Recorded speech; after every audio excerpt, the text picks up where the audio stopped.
എല്ലാവർക്കും മലയാളി വൈബ്സിലേക്ക് സ്വാഗതം. പത്തരമാറ്റിലെ ഇന്നത്തെ എപ്പിസോഡ് റിവ്യൂ ആണ്. ഇതുവരെ സബ്സ്ക്രൈബ് ചെയ്യാത്തവർ ഒന്ന് സബ്സ്ക്രൈബ് ചെയ്ത് സപ്പോർട്ട് ചെയ്യുക.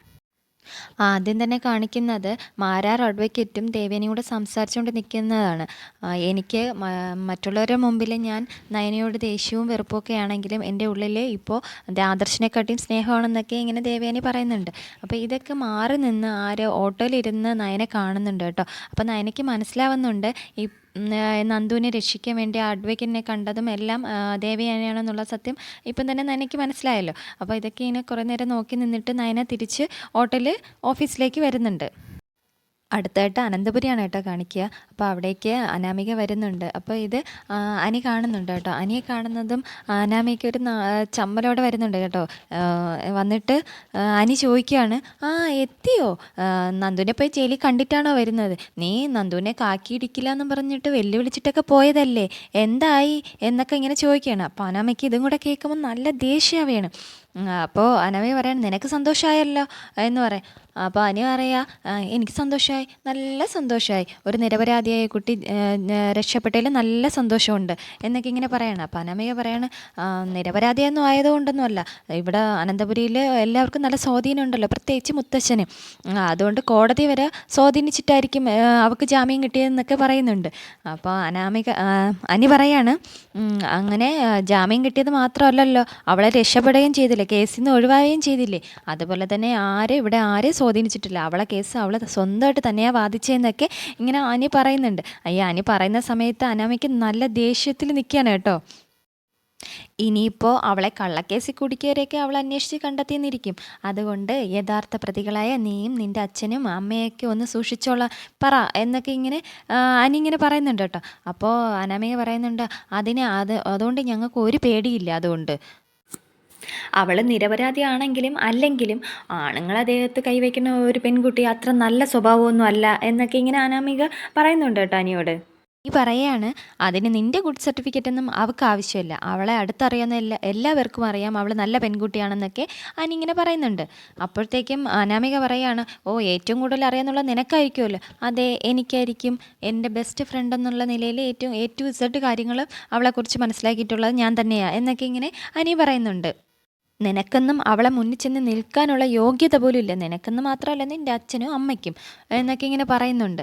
അപ്പോൾ അനാമിക്ക് ഇത് കേട്ടിട്ട് ദേഷ്യം വരുന്നുണ്ട്. എന്നിട്ട് പറയുന്നുണ്ട്, നീ ഓരോ കാര്യങ്ങൾ പറഞ്ഞിട്ട് എന്നെ ചൊടിപ്പിക്കാൻ നിൽക്കുന്നതായിരിക്കും നിനക്ക് നല്ലതെന്നൊക്കെ അനാമിക ഇങ്ങനെ ദേഷ്യത്തെ തിരിച്ച് മറുപടി പറയുന്നുണ്ട്. അപ്പോൾ അനി പറയുകയാണ്, നീ ചൊടിച്ചാലും ഇല്ലെങ്കിലും എനിക്ക് ഒരു കുഴപ്പവും ഇല്ല എന്നൊക്കെ അനിയും തിരിച്ച് മറുപടി പറയുന്നുണ്ട് കേട്ടോ. അനി പറയാണ്, നീ വലിയ കാര്യത്തിൽ നിൻ്റെ വീട്ടിൽ പോയതല്ലേ, അച്ഛൻ ഇപ്പോൾ വരുമ്പോൾ വലിയ സന്തോഷ വാർത്തയായിട്ട് കൊണ്ടുവരുമെന്നും പറഞ്ഞുകൊണ്ട്. ഇപ്പം എന്തായിപ്പോയി, അയാൾക്ക് അവിടെ കോടതിയിൽ വെച്ച് തല്ലിയിട്ടാത്ത ഭാഗ്യമെന്നൊക്കെ ഇങ്ങനെ അനി പറയുന്നുണ്ട് കേട്ടോ. അനാമിക്ക് ഇത് കേൾക്കുമ്പോൾ നല്ല ദേഷ്യത്തിൽ നിൽക്കുകയാണ് അനാമിക. അനി പറയാണ്, നിൻ്റെ അച്ഛനും ശരിയല്ല നിൻ്റെ അമ്മയും ശരിയല്ല, അതുകൊണ്ടാണ് നീ ഇങ്ങനെ ആയിപ്പോയി എന്നൊക്കെ ഇങ്ങനെ പറയുന്നുണ്ട്. അപ്പോൾ അനാമിക പറയാണ്, എങ്കിൽ പിന്നെ നന്ദുവിൻ്റെ അച്ഛനും അമ്മയൊക്കെ നല്ലതാണല്ലോ, അവരെ രണ്ട് പെമ്മക്കളെ എങ്ങനെയാണ് ഈ വീട്ടിൽ കയറിയെന്നുള്ള കാര്യമൊക്കെ എനിക്കറിയാമെന്നൊക്കെ ഇങ്ങനെ അനാമികയും പറയുന്നുണ്ട്.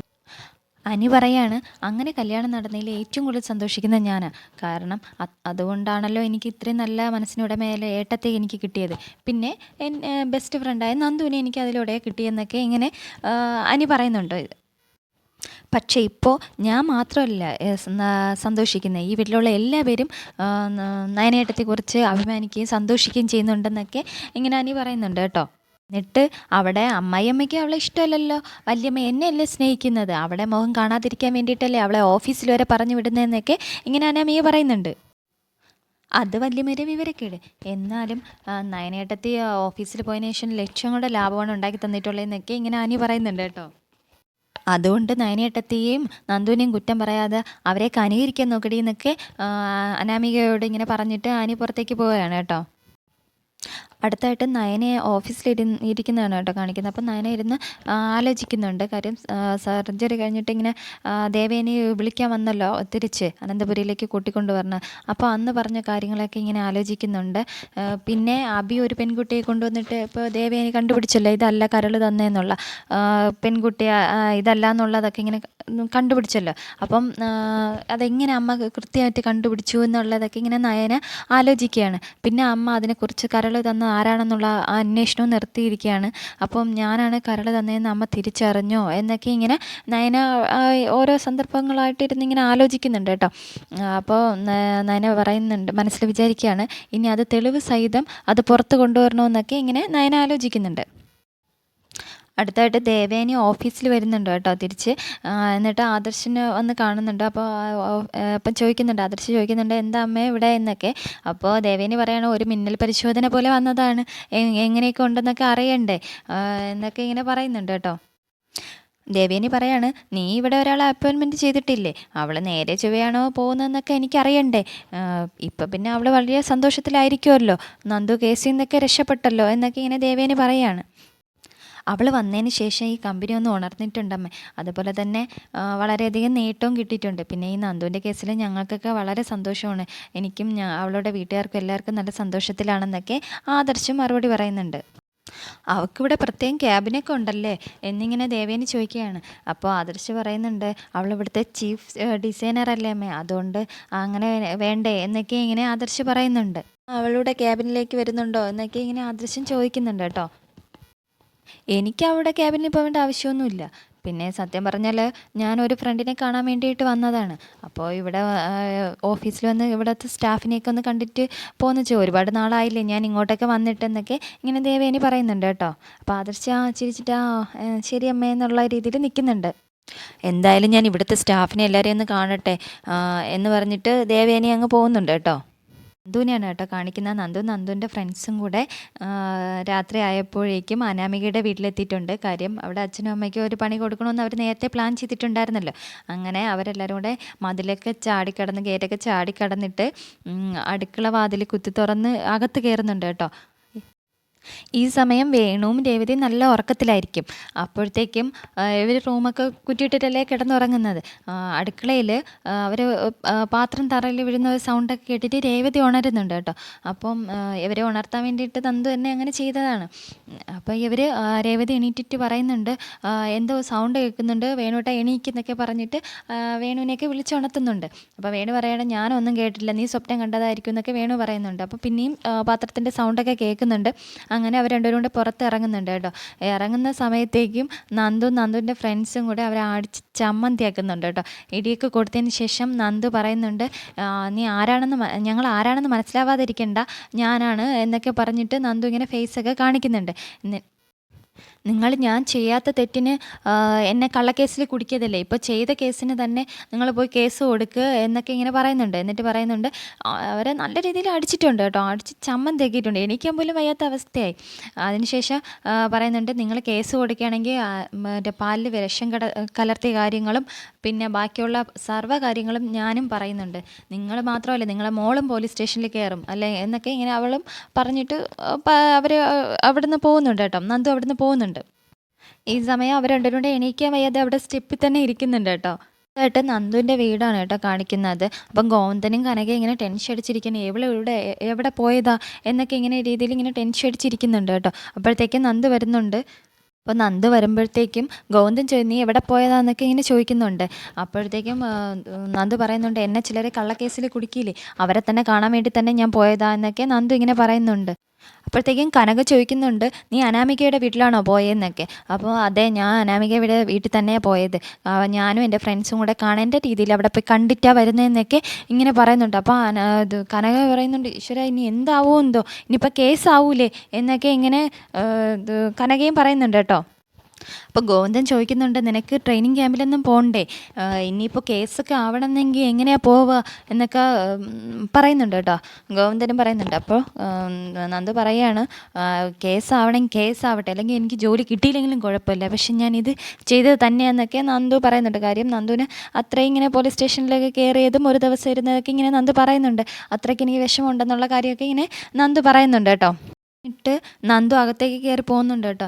അപ്പം ഗോവിന്ദൻ പറയുന്നുണ്ട്, എവള് രാത്രി ഇവിടെ നിന്ന് ഇറങ്ങി പോയപ്പോഴേ തടയേണ്ടതായിരുന്നു. അപ്പോൾ കനക പറയണം, അതെങ്ങനെയാണ്, ഞാൻ ഇറങ്ങി ചെല്ലുന്നതിനിടയ്ക്ക് ഇവള് സ്കൂട്ടറിൽ കയറി പോവുകയല്ലേ ചെയ്തതെന്നൊക്കെ പറഞ്ഞിട്ട് അവരിങ്ങനെ ടെൻഷൻ അടിച്ച് നിൽക്കുകയാണ് കേട്ടോ. അടുത്തായിട്ട് അനന്തപുരിയിൽ ദേവേനി ചായ ഇടുന്നുണ്ട് കേട്ടോ. അപ്പോൾ അവിടേക്ക് പയ്യെ നയന അടുക്കളയിലേക്ക് വരുന്നുണ്ട്. വന്നിട്ട് ഇങ്ങനെ നോക്കുന്നുണ്ട് കേട്ടോ. അപ്പോൾ അമ്മ വളരെ സന്തോഷത്തോടെ ഇന്ന് ചായ ഇടുന്നതാണ്. അപ്പോൾ അടുത്ത് വന്നിട്ട് നയന ഇങ്ങനെ വരുന്നുണ്ട്. അപ്പോഴത്തേക്കും ദേവേനി ചോദിക്കുന്നുണ്ട്, നീ എന്താ ഇങ്ങനെ ഇവിടെ താഴെ വന്നേ, എന്തിനാ നീ റൂമിൽ ഇരുന്നാൽ പോരെ, ഞാൻ ചായ എങ്ങോട്ട് കൊണ്ടുവരില്ലേ, നീ എന്തിനാ ഇറങ്ങി വന്നേന്നൊക്കെ ഇങ്ങനെ ദേവേനി ചോദിക്കുന്നുണ്ട്. അപ്പോൾ നയന പറയുന്നത്, ഞാൻ ചുമ്മാ ഇറങ്ങി വന്നതാ എന്നൊക്കെ ഇങ്ങനെ പറയുന്നുണ്ട്. ഞാൻ അവിടെ ഇരുന്നപ്പോൾ വെറുതെ ഇങ്ങോട്ട് വന്നതാണെന്നൊക്കെ ഇങ്ങനെ നയന പറയുന്ന സമയത്ത് ദേവേനി പറയാം, വെറുതെ ഒന്നും ഇങ്ങനെ ആരും ഇങ്ങോട്ട് വരണ്ട എന്നൊക്കെ ദേവേനി പറയുന്നുണ്ട് കേട്ടോ. അപ്പോഴത്തേക്കും നയന പറയുന്നുണ്ട്, അമ്മയെ എനിക്ക് സഹായിക്കുന്നതിൽ എനിക്ക് സന്തോഷമേ ഉള്ളൂ, അതുകൊണ്ട് ഞാൻ ഇങ്ങോട്ട് വന്നതെന്നൊക്കെ നയന ഇങ്ങനെ പറയുന്നുണ്ട്. നീ ഒന്നും സഹായിക്കേണ്ട, നീ ഒന്നിൽ കൈവയ്ക്കുകയും വേണ്ട, നീ ഉണ്ടാക്കണ ഒന്നും എനിക്ക് വിശ്വാസമില്ല എന്നിങ്ങനെ ദേവേനി പറയുന്ന സമയത്ത് നയന ഇങ്ങനെ ചിരിക്കുന്നുണ്ട് കേട്ടോ. അപ്പോൾ ഇത് ദേവേനി കാണുന്നുണ്ട്. അപ്പോൾ ദേവേനി ചോദിക്കുകയാണ്, നീ എന്താ എന്നെ കളിയാക്കുന്നത് പോലെ ചിരിക്കുന്നത് എന്നൊക്കെ ഇങ്ങനെ ദേവേനി ചോദിക്കുന്നുണ്ട് കേട്ടോ. അപ്പോൾ നയന പറയുന്നുണ്ട്, ഒന്നുമില്ല, ഞാനിങ്ങനെ അമ്മയുടെ ഓരോരോ സ്വഭാവങ്ങൾ ഇങ്ങനെ ആലോചിച്ച് പോയാന്നിങ്ങനെ പറയാണ് കേട്ടോ. ദേവേനി പറയുന്നു, എൻ്റെ സ്വഭാവത്തിന് ഒരു കുഴപ്പമില്ല എന്ന് ദേവേനി ഇങ്ങനെ പറയുന്നുണ്ട്. ഞാനൊന്ന് ഒതുങ്ങിയിട്ടുണ്ട്, അതെൻ്റെ മോനെ മാത്രമാണെന്നൊക്കെ ഇങ്ങനെ ദേവേനിയും പറയുന്നുണ്ട് കേട്ടോ. അപ്പോൾ ആ സമയമൊക്കെ നയനിങ്ങനെ പുഞ്ചിരിച്ച് നിൽക്കുകയാണ് കേട്ടോ. അതുകൊണ്ട് നീ രക്ഷപ്പെട്ടെന്ന് വേണം കരുതാൻ എന്നൊക്കെ ദേവേനി ഇങ്ങനെ പറയുമ്പോൾ നയന പറയുന്നത്, ഇതൊരു രക്ഷപ്പെടലല്ല അമ്മേ, എനിക്ക് അമ്മയെ സഹായിക്കുന്നതാ എനിക്ക് സന്തോഷം എന്നൊക്കെ നയന ഇങ്ങനെ പറയുന്നുണ്ട് കേട്ടോ. പക്ഷേ അതെനിക്ക് ദുഃഖമാണ് എന്നൊക്കെ ഇങ്ങനെ ദേവേനി ഇങ്ങനെ പറയുന്നുണ്ട് കേട്ടോ. അപ്പോഴത്തേക്കും ആ സമയത്ത് അവിടേക്ക് അനാമിക ഇങ്ങനെ വരുന്നുണ്ട് കേട്ടോ. അനാമിക ഇങ്ങനെ വരുന്ന സമയത്തേക്കും ദേവേനി ചോദിക്കുന്നുണ്ട്, ചായ എടുക്കട്ടെ മോളെ എന്നൊക്കെ ഇങ്ങനെ ചോദിക്കുന്നുണ്ട് കേട്ടോ. അപ്പോഴത്തേക്കും അനാമിക പറയുകയാണ്, എനിക്ക് ചായയൊന്നും വേണ്ട എന്ന്.